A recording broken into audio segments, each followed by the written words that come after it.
Oke, baik. Nama saya Ryan Komika Ruby, saya dengan NIM 38 dan di sini saya akan melanjutkan dari baris 31 hingga baris kode 40. Jadi saya akan melanjutkan melakukan fitting null model menggunakan McFadden.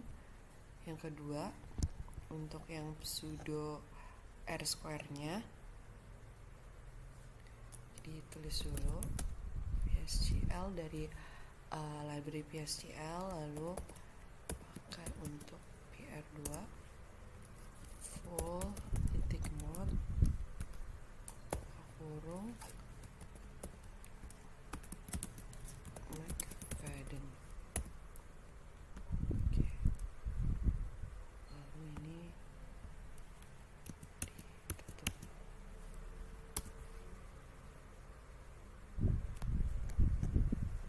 Kita run. Dan di sini muncul angka 0,461994, dimana kalau untuk kesesuaian model 0 itu angka 0,46 itu termasuk di atas rata-rata, dan yang kalau sudah bagus itu ada di tingkat 0,5. Jadi model tersebut sudah bisa memprediksi atau cukup baik dalam memprediksi hasilnya. Lalu kita lanjut untuk melakukan eksplorasi data pada dataset dari Lending Club. Oke, kita buat dulu.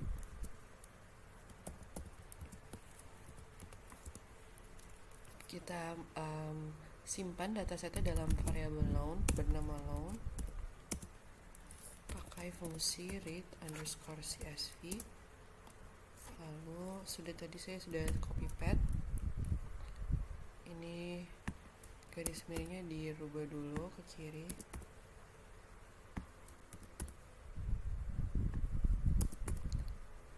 Oke, lalu ditutup lagi.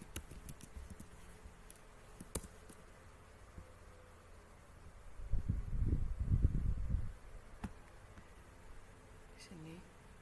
Lalu muncul spesifikasi kolomnya itu ada 6 kolom dan juga barisnya ada 42.535. Dan limiternya itu adalah koma karena dia merupakan dataset CSV. Lalu lanjut ke baris selanjutnya, kita akan tampilkan datasetnya. Tinggal diketik aja loan, tutup lagi.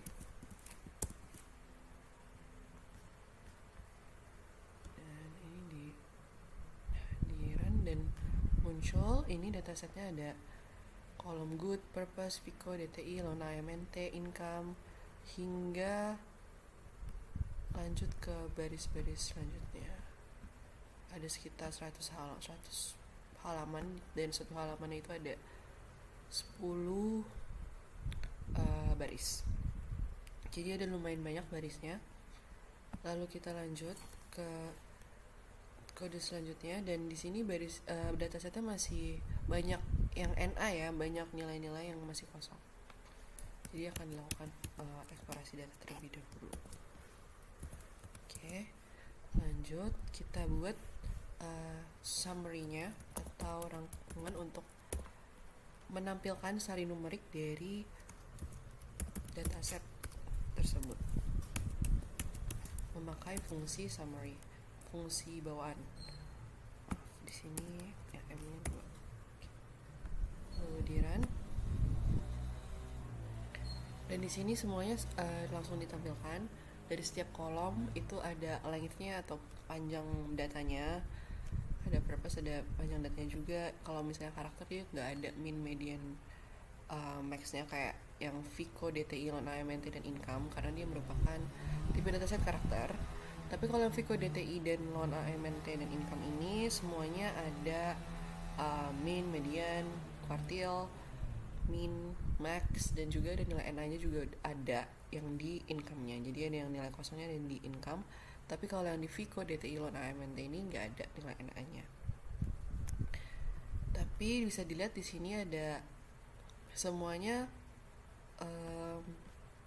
muncul data-datanya, dan di DTI ini ada minimalnya ada 0 dan tertingginya ada 29,99, di Vico ini minimalnya 612, maxnya ada 827, dan juga yang lainnya juga muncul, nilai min, max, dan lain-lainnya.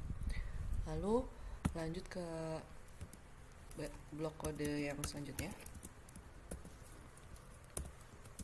Itu kita bikin dulu tabel dari loan sama good-nya. Pakai fungsi bawaan itu tabel, lalu kita buat good sebagai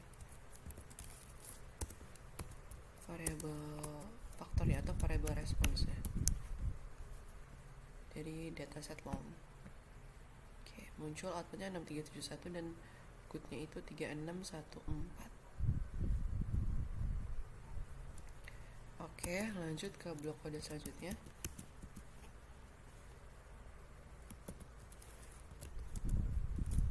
Kita sekarang akan membuat menampilkan tabel juga seperti barisnya yang atas pertama. Itu kita pakai good sebagai variabel faktornya, itu bisa dibilang variabel respons. Seperti ini. Lalu klik loan untuk dapat menampilkan nanti datanya. Di run, dan nanti muncul 10 baris pertama. Sebenarnya bisa di next juga sih, tapi munculnya 10 baris pertama di good-nya yang sebagai variabel faktornya. Seperti ini. Lalu lanjut ke blok kode selanjutnya.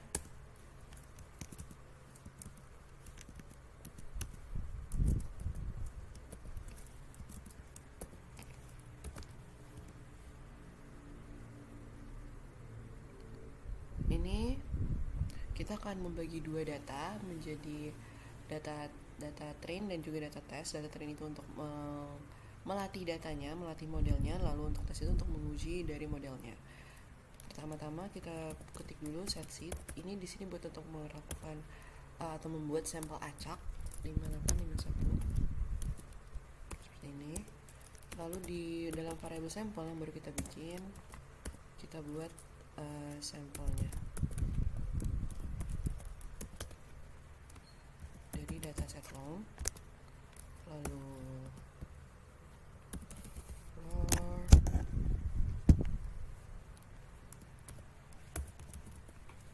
seperti ini.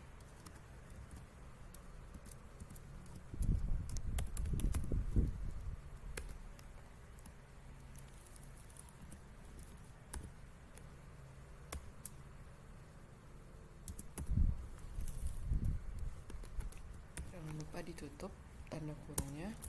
Kita buat lagi di dalam variabel loan ini untuk membuat dataset trainingnya.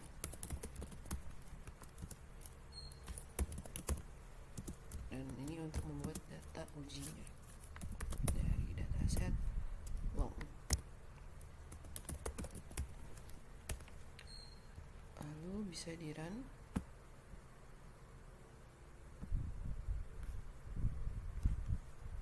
Kita tunggu dulu sebentar.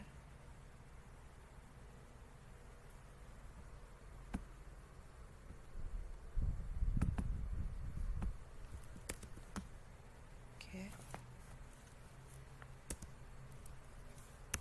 Oh, ini tutup dulu. Maaf, lupa. Oke, lalu di run. Kalau ini sudah terbuat ya data trainer dan data testnya. Jadi ini dibagi dua dulu. Sekarang udah dapat dua data, train untuk membentuk model dan tes itu untuk menguji model yang dibuat tadi.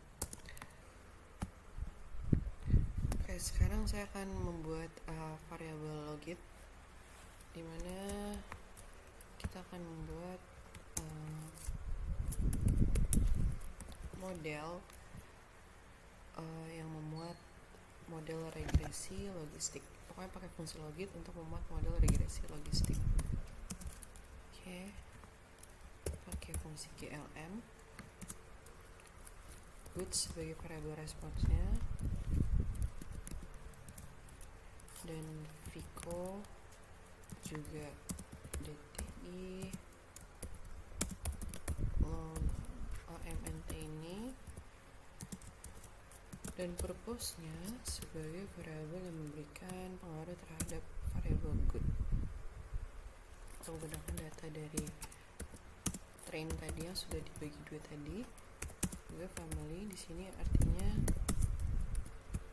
menggunakan distribusi binomial. Lalu ditutup dulu chunk-nya. Kira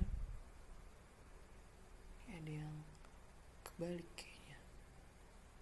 Good Vico DTI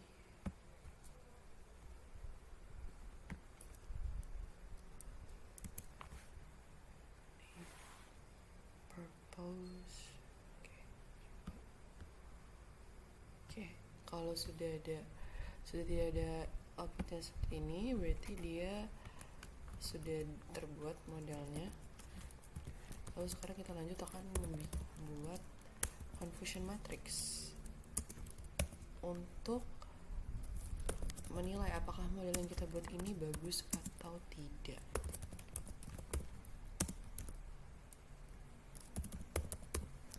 Kita pakai fungsi predict dan juga tadi fungsi logit yang sudah dibuat tadi. Lalu dites tipenya itu pakai yang response seperti ini. Lalu dites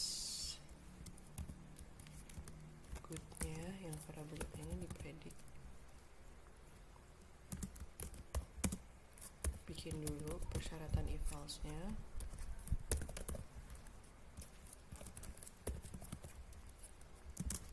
Besar apabila lebih besar daripada 0,80, maka akan kategori good dan juga bad-nya.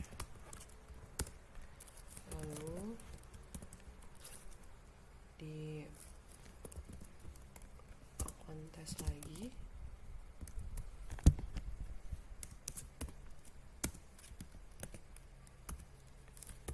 dengan yang tadi, ujian tadi sebagai variabel faktornya.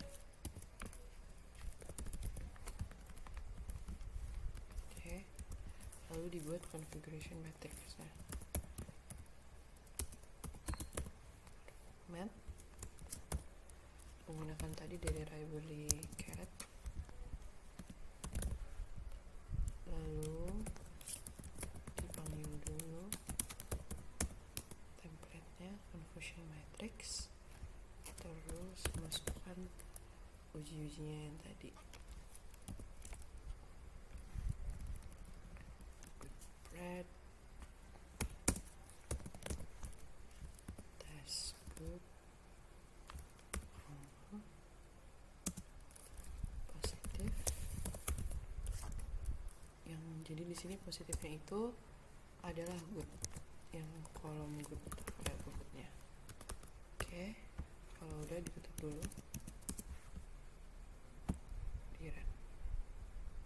Nah, nanti muncul confusion matrix statistiknya. Di sini prediksinya ditampilkan dari kolom bad sama goodnya. Di sini akurasinya 0,7484, dimana itu merupakan angka yang cukup bagus karena dianggap sudah dapat akurasinya itu prediksinya itu sudah akurat karena dia udah di atas 0,5%.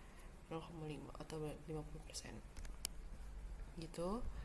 Dan di sini ada sensitivity dan specificity-nya. Di sini sensitivity itu berarti dia di angka 0,8 yang berarti dapat memprediksi nilai positifnya 0,82, yang dimana itu angka yang tersebut, angka 0,8 itu termasuk cukup baik. Dan untuk specificity-nya itu tuh yang menilai prediksi negatifnya itu ada di angka 0,3, yang dimana itu merupakan angka yang cukup rendah. Jadi model ini bagus untuk memprediksi variabel goodnya yang tadi positifnya, yang tadi sudah di atur yang positifnya itu adalah good. Dia sudah termasuk cukup baik untuk memprediksi variabel goodnya, namun untuk variabel yang negatifnya atau yang badnya itu masih kurang baik dan masih dapat ditingkatkan lagi kinerja dari model tersebut gitu. Lalu lanjut ke yang selanjutnya.